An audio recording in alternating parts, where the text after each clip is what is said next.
Bienvenue à toutes et à tous pour cette balado curiosité de Science pour tous en partenariat avec la Maison de la Culture Maisonneuve. Je suis Perrine Poisson de Science pour tous et dans cet épisode, je reçois Mohamed Sabsabi. Bonjour Mohamed. Bonjour madame. Donc vous êtes agent de recherche principal au Conseil national de recherche du Canada et vous travaillez entre autres sur des technologies laser qui permettent de détecter des quantités infimes d'or dans la roche. Alors, on s'en doute un petit peu, mais c'est quoi l'intérêt de trouver des quantités infimes d'or dans la roche? Bon, d'abord, je voudrais vous remercier de m'avoir invité pour vous parler un peu de ce que nous développons au Conseil national de la recherche du Canada. Alors, par rapport à l'or, cherchons un minerai, que ce soit n'importe quel métal, que ce soit de l'or, de l'argent ou n'importe, dans un minerai, il faut que les minerais ou la roche contiennent des valeurs économiques qu'on puisse l'exploiter. Dans le cas de l'or et d'autres métaux, le coût de traitement d'une tonne, ça revient entre 30 et 60 dollars. Donc, il faut que les minerais en contiennent de la valeur pour qu'on puisse l'exploiter. Alors, dans le cas de l'or, si vous prenez une once d'or, c'est 1500 dollars à peu près, donc ça revient à 30 dollars, disons, par gramme. Donc, 60 dollars, vous comprenez, c'est à peu près 2 grammes par tonne.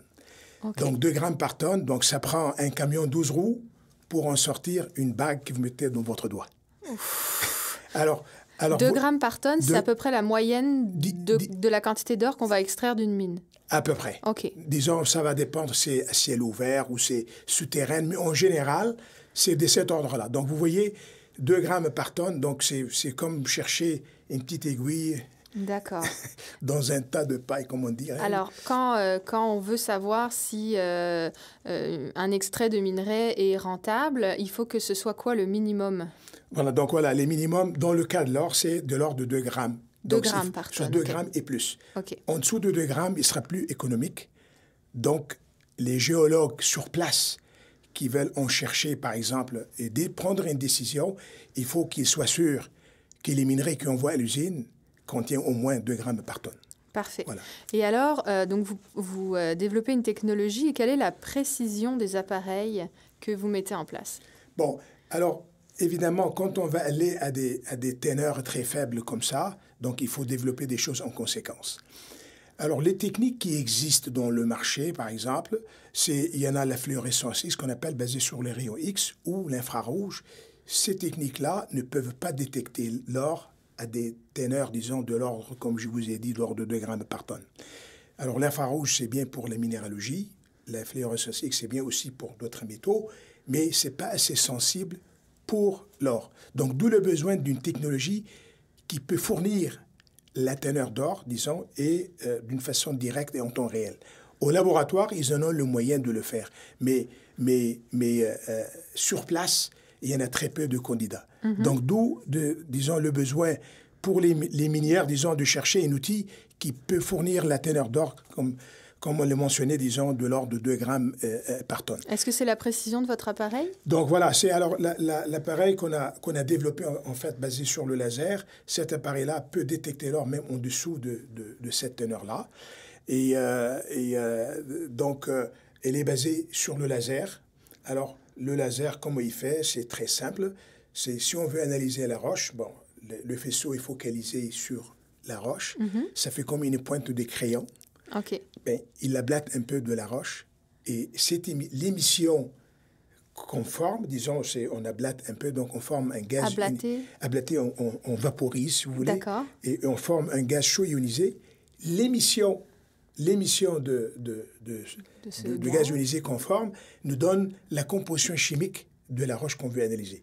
Donc, et chaque tir laser, donc comme ça, on ablate, on coupe, on vaporise, si vous voulez, quelques microgrammes de la roche, mais on fait un balayage sur la roche, comme une machine à coudre. D'accord. Similairement à ça, donc on peut scanner la surface, on peut balayer la surface, et avec ça, on peut obtenir la teneur de la quantité d'or, si vous voulez, qui existe dans la roche. Parce que quand, je ne sais pas, dans l'imaginaire populaire, quand on cherche de l'or, on cherche des pépites, on cherche quelque chose de relativement visible. Mais là, vous me dites que, en fait, dans les mines, ce qu'on exploite, c'est de la poussière d'or, quasiment? C'est des particules fines. Hein. Okay. C'est dans le temps, l'époque des pharaons et autres, ben, c'était les gisements étaient riches, mais c'était visible à l'œil parce qu'il y avait des pépites. Actuellement, c'est très rare. D'accord. C'est très rare. Donc, la teneur est faible. Donc, c'est très rare. Un géologue, pour vous donner un exemple, peut-être une fois par année, c'est visible, disons qu'il le voit. Oh, wow. OK, voilà. d'accord. Donc, c'est des petites particules qui sont disséminées dans la roche. Et donc, dans le cas, il faut scanner la surface pour en donner une valeur moyenne. D'accord, je comprends. Et donc, votre équipement présente des avantages par rapport aux technologies actuelles, notamment, par exemple, la vitesse d'analyse. Mais à quoi ça ressemble, les technologies actuelles, justement, par rapport à ce que vous mettez en place? En fait, les géologues sur place, qu'est-ce qu'ils font en général? Ils prennent un échantillon avec un marteau, ils prennent un échantillon et ils l'envoient au laboratoire. Alors, cette procédure demande quelques heures. Donc, il faut broyer la roche au laboratoire, il faut dissoudre la roche avec l'acide pour obtenir une solution et ensuite faire l'analyse. Cette procédure-là est longue. Donc, parfois, c'est quelques heures, parfois, c'est quelques jours. Donc, un géologue sur place ou un ingénieur, donc lui, il doit décider sur le champ. Donc, les techniques que je vous ai citées ne sont pas adéquates, elles ne sont pas adaptées pour telle mesure. Donc, le système que nous avons développé, donc, il répond aux besoins au niveau rapidité parce qu'il fait les mesures en question de quelques secondes. D'accord. Donc, en fait, la façon dont ça se présente, c'est une mallette portable qu'on peut emmener dans la mine avec un genre de pistolet laser c'est ça.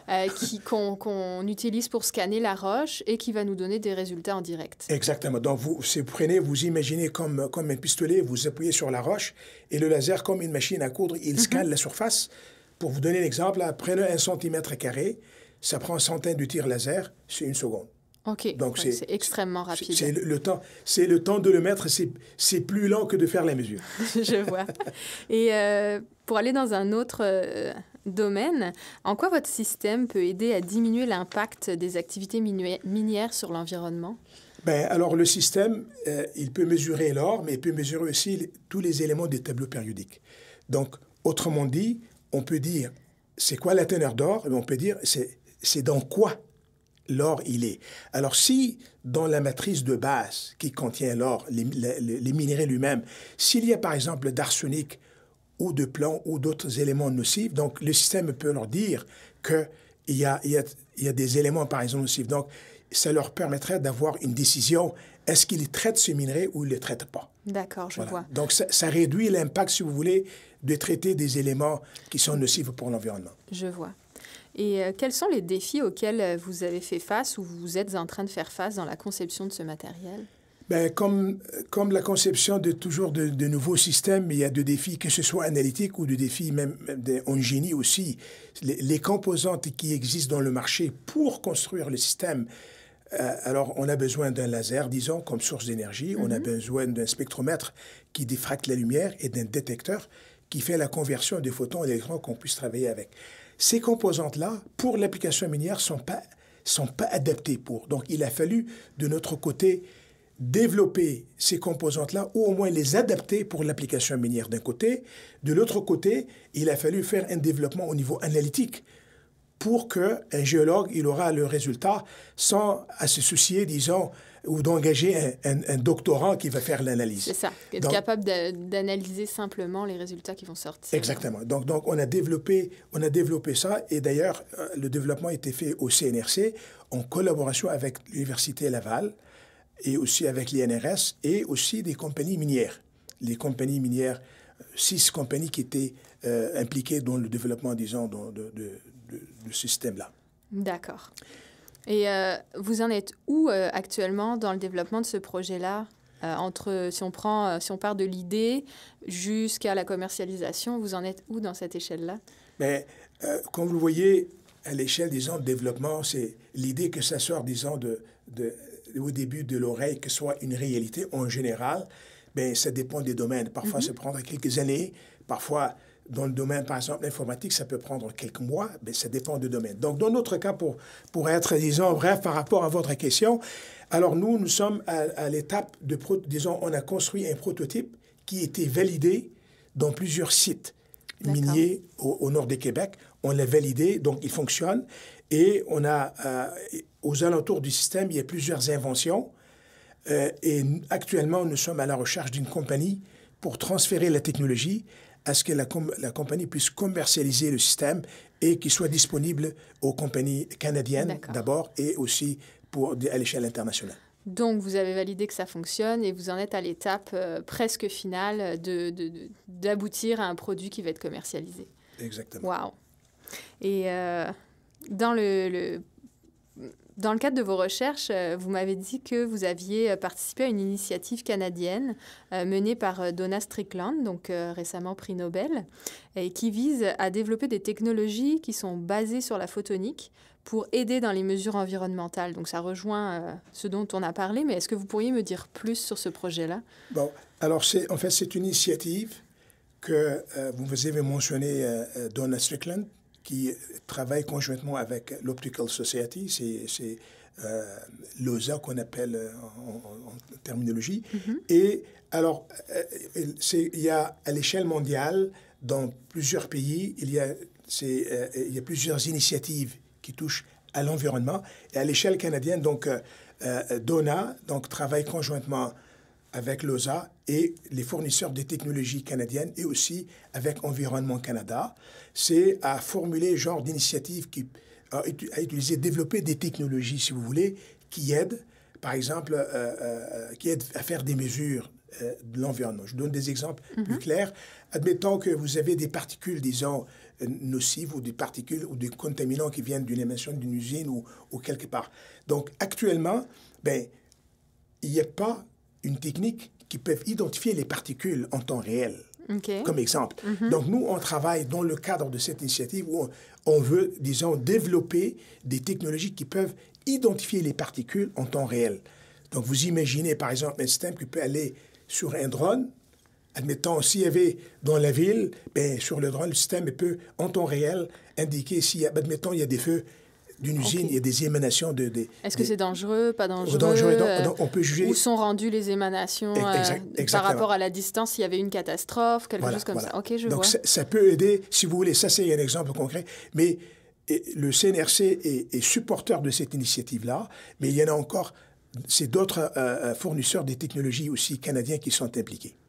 Parfait. Un grand merci d'avoir répondu à nos questions et à mes questions, en fait. Et merci à tous de nous avoir écoutés. À bientôt. Merci.